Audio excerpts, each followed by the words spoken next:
What is memory?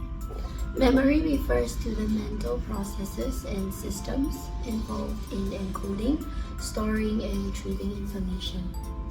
It's a fundamental aspect of cognition that allows us to learn from experience, retain knowledge, and recall information when needed. So, memory involves brain regions, which includes the hippocampus, the amygdala, and also the prefrontal cortex.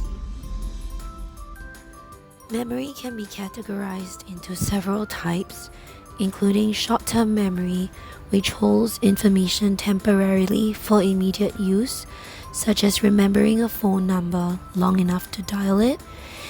This has limited capacity and duration.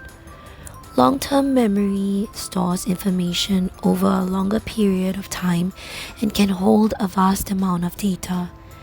This includes explicit memory, which is a memory of facts and events and can be consciously recalled, and also implicit memory, which is a memory of skills and procedures which are recalled without conscious effort, things like riding a bike or typing on a keyboard. Working memory, which is a system for temporarily holding and manipulating information necessary for complex tasks like reasoning and comprehension.